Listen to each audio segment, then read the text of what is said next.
My mother-in-law waited until the day before our family vacation to tell me I'm not really family, so my husband and I took a secret vacation of our own. So, a few days ago, my husband's family and I were about to leave for a family vacation. They have a ritual of having an annual family vacation where my in-laws all get together, pick a destination, and take a week off everything to travel.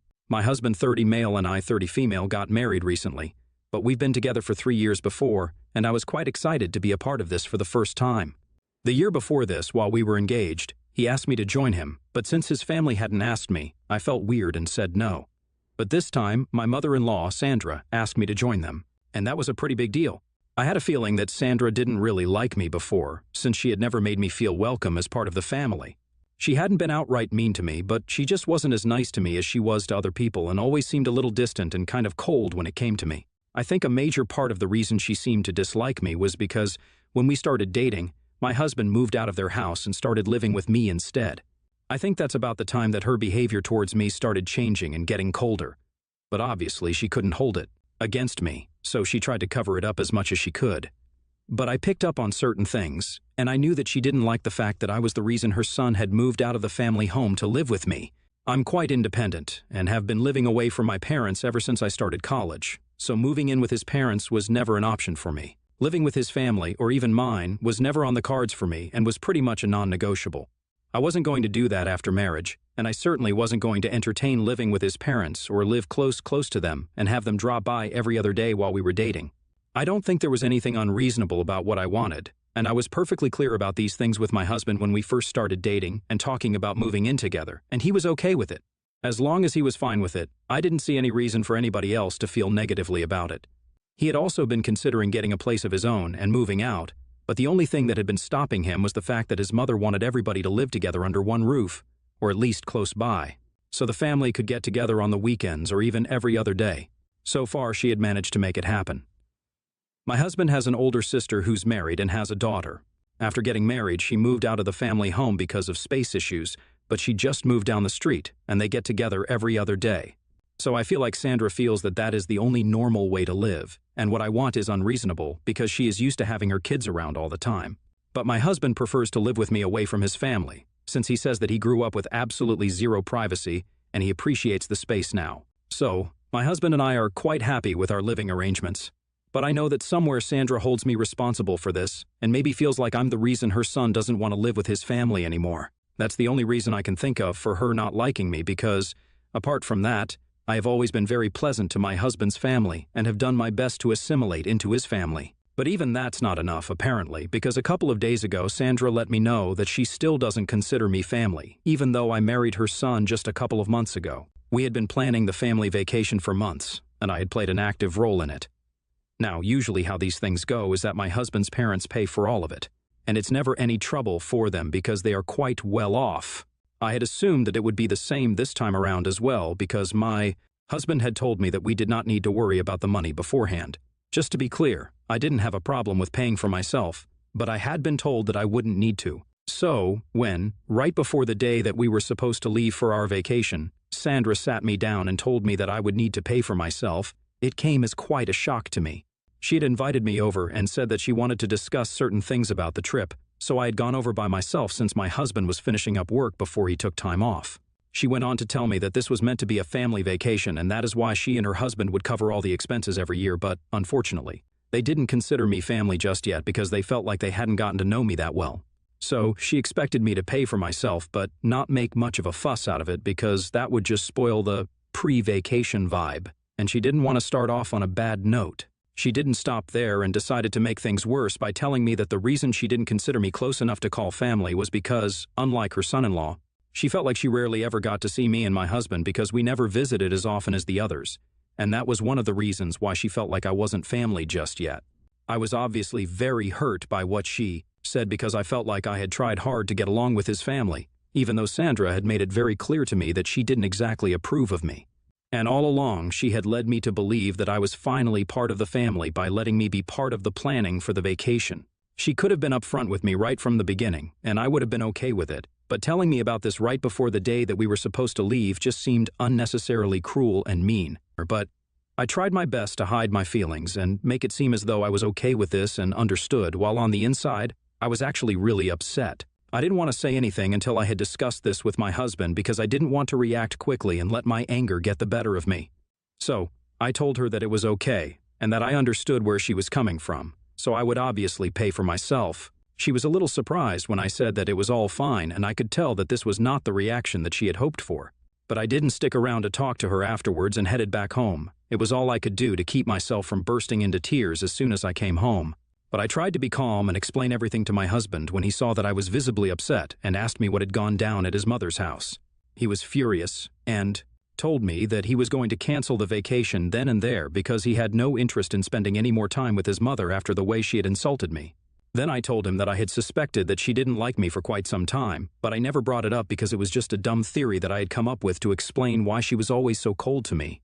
But now I was beginning to feel that it wasn't just a theory after all, and there might be some truth to it. I explained to him how his mother's behavior towards me had changed when he moved out to live with me, and she started acting cold towards me after that.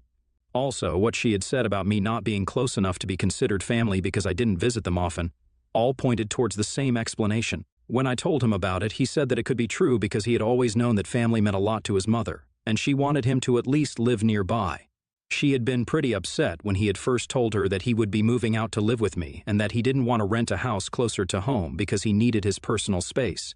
Even though Sandra hadn't shown it at the time, she probably blamed me for it and was still holding it against me, which explained her behavior. However, that was still not an excuse to be so cruel to me and try to humiliate me right before we left for our vacation. I felt awful that day, and while we were talking, my husband and I decided that canceling the vacation and telling her off just wasn't good enough because I wanted her to feel just as bad as I had felt. So he and I decided that we would go along with their plan and meet at the airport the next day. But instead of accompanying them, we would just take a flight somewhere else and leave them at the airport. By the time they could understand what was going on, it would be too late, and we would already be someplace else by then. It was a perfectly foolproof plan, and we went through with it.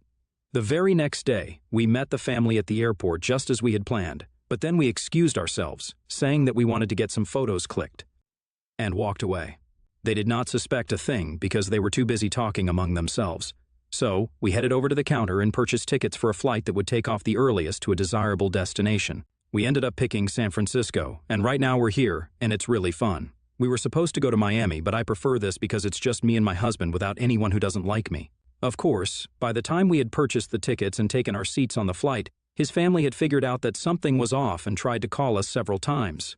They had, even, texted us, but we just ignored all of it. Luckily, an airport is a pretty big place, and they were not able to find us in time to stop us or confront us, and we were able to reach our destination without much drama. Once our flight landed, we finally decided to get back to them, and my husband told everybody the truth in the family text thread.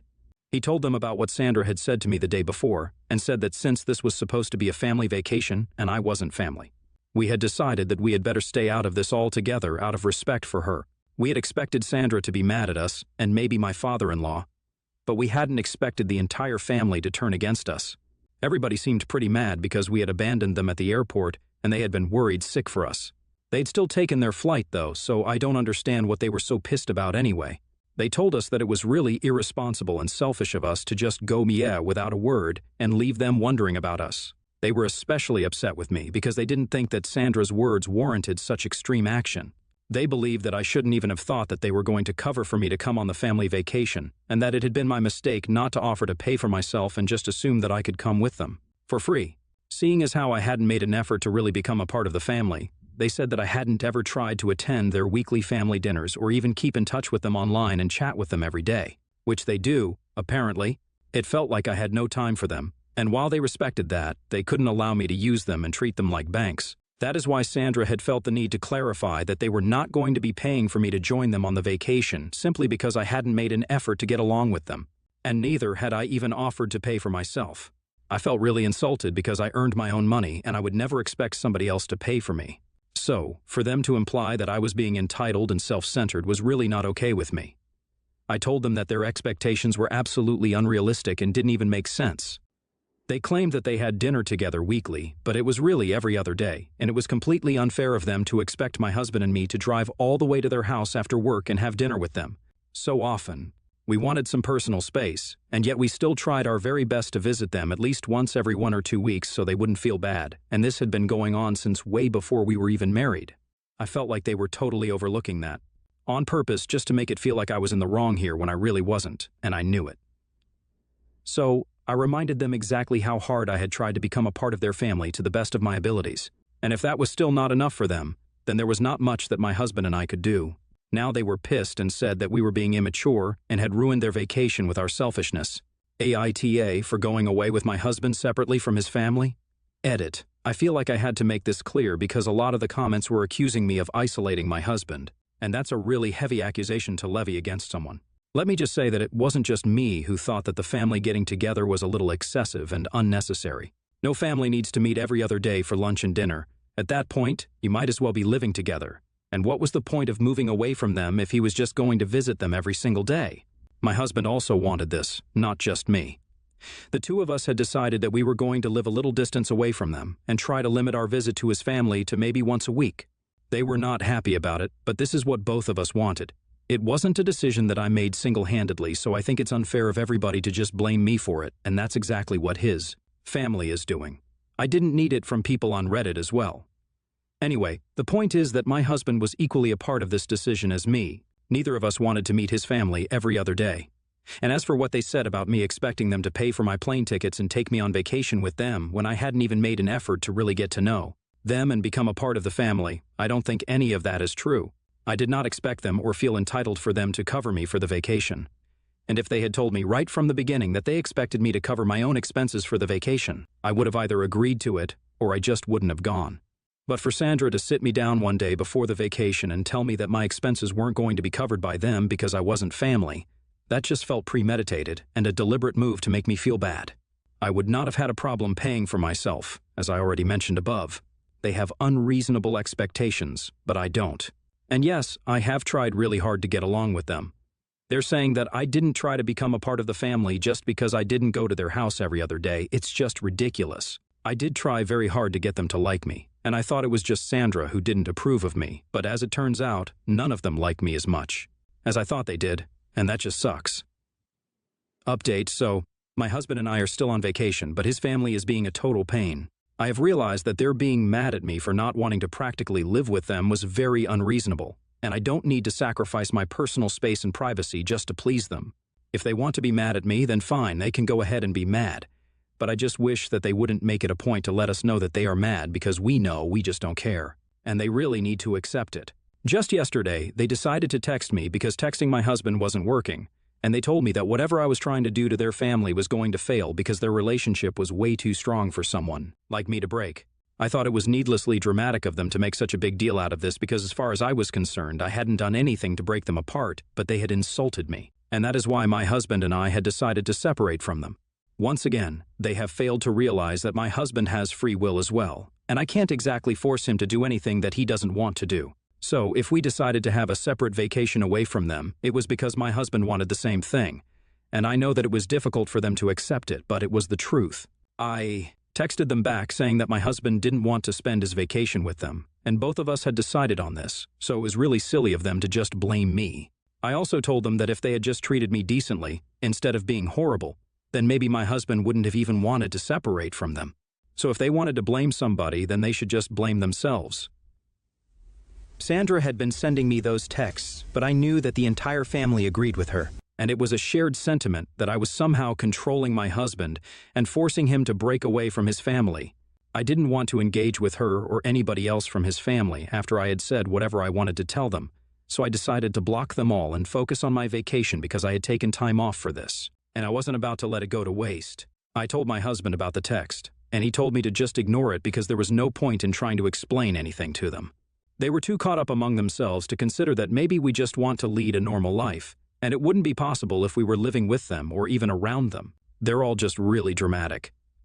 Update, so we finally came back from our vacation last night, and it was a really fun couple of days, but now that it's over, it's back to work. Now, we were expecting to have a peaceful week back here, but that's not going to be possible because his family also returned today. We had no contact with his family when we were on vacation because both of us had blocked them all on social media platforms. And we had also blocked their numbers. They didn't know where we were, so they couldn't get to us in any way. It had been quite peaceful away from them and the drama, but now that we're back, and so are they wasted no time in trying to reach out to us. only to create drama. We had just come back home from a long day at work when we heard somebody at our doorstep ringing the bell like nobody's business. We knew that it had to be somebody from my husband's family even before we opened the door, and sure enough, it was Sandra standing right outside. We didn't want her to come inside and told her that we were really tired from work and were not interested in speaking to her right now, but she pushed past us and entered the living room anyway. I was really annoyed and told her that I wanted her out of my house because the way she had behaved with me before the vacation was absolutely unacceptable, and I had nothing to say to her. And neither did I want to hear from her because I just knew that she was going to find a way to blame me for everything. But instead, she told me to shut up and said that she wasn't here to talk to me anyway. She was here to talk to her son, so I needed to stay quiet. I didn't like the tone that she took, so I told her that she couldn't speak to me that way, especially when she was under my roof. That was all I needed to say to piss her off really badly, because then she started yelling at me like crazy and accused me of a bunch of things, like trying to isolate her son and trying to put her down in front of him so he loses respect for her. She told me that she had always known that this day was going to come because I had always been a homewrecker. And I couldn't stand to see the fact that my husband was close with his family because that would just mean that I had less control over him. She called me a psycho and said that she was here to rescue her son before it was too late, and I had no right to interfere because I was not family. I told her that I was glad that I was not a part of her family because it seemed to me like she wanted to run a cult more than just have a family. She completely lost it when I said that and practically launched herself at me. Before I knew it, she had grabbed me by the hair and was physically attacking me. It took my husband mere seconds to separate us and force his mother out of the house. She didn't stop screaming at me even as she was being kicked out of the house and kept calling me really derogatory things that I didn't even want to mention here because they were just that bad. I was quite shaken up, and I waited for a couple of seconds to calm down before my husband and I called the cops and had her removed from our property. She hadn't left even after my husband had pushed her out of the house and had remained in the front yard screaming at the top of her voice about how I was breaking her family, but she was not going to let it happen. It wasn't until the cops finally arrived on the scene that she stopped yelling, and then she started begging us not to press charges, but it was too late. And my husband and I had already made up our minds that we were not going to drop this so easily. I mean, she had attacked me physically, so I couldn't just let it go because then nothing would stop her from doing it a second time. So he and I pressed charges against her. And since I wasn't actually injured badly, they're probably going to let her off easy, but at least it's going to go on record. She was taken away, and she was actually sobbing uncontrollably when that was happening, which was crazy because just a few seconds before that, she had been screaming at us and threatening us. After that, my husband and I decided to start looking for a lawyer so we could get a restraining order against her because she could not be trusted. Clearly, there was something very unhinged about her, and I didn't want to risk anything. We also started thinking about moving away, something we had already been considering for a while because this location was kind of inconvenient for my husband, and we were thinking about moving to a place that was equally close to both of our offices. We just want to leave no stone unturned to make sure that she can't get to us ever again, and it goes for his family as well. It's been a couple of hours since she was arrested, and nobody from his family has tried to contact us yet, but I know that they will be very upset about this, and they might even disinherit him over this. But it's worth it because Sandra needed to be taken down a notch, and I have no regrets about saying that she was a cult leader and then having her arrested for attacking me. She totally deserved all of it. Update, we got the restraining order against Sandra, and it's been a couple of days since then. These past 2 weeks after Sandra was arrested were really busy for both of us because we started looking for a new house to move into, and we also had to deal with the drama that ensued later. Of course, there was also the restraining order and the court appearances to deal with. With all that I was dealing with, I didn't have much time to post an update, but right now I can. First things first, Sandra got off easy with just community service since I wasn't hurt badly. However, my husband's family decided to make a big deal out of it and pretend like she was the victim in this situation that she herself had created. They ran their mouths off to every single family member that they could find, telling them about how I had instigated Sandra, and that's why she had pounced on me. But when I got the reaction that I wanted, we called the police and had her arrested. They are claiming that this was all planned, and that we had every intention of provoking Sandra just so she would attack us and we would have an excuse to get her in trouble. So somehow I'm the bad guy here, even though I was the one who got attacked. It doesn't even make sense, but that's the story that they are choosing to go with. Luckily, not many people are buying it and are mostly on our side, so they're cutting my husband's family off. In a way, it's true what I said about Sandra wanting to run a cult instead of a family, and that her expectations were unreasonably high and kind of unhealthy. I'm glad I got the chance to say it to her face because she needed to know that she was a cuckoo, and if the opportunity ever presents itself again, then I would gladly say it to her again. Even if that means that she would attack me once more because it would be totally worth it. But the likelihood of us meeting again anytime soon is low because of the restraining order, and also because my husband and I moved houses a couple of days ago. They don't know where to find us now, and they have been blocked on all our social media ever since we went on vacation, so that's not a matter of concern for us. Honestly, he's more relieved than I am because he used to say that being around his family was almost suffocating for him. And I can see why. I would probably feel the same way if my parents acted like that and gave me absolutely zero privacy or space of my own. I guess I got really lucky when it came to my family, including my husband.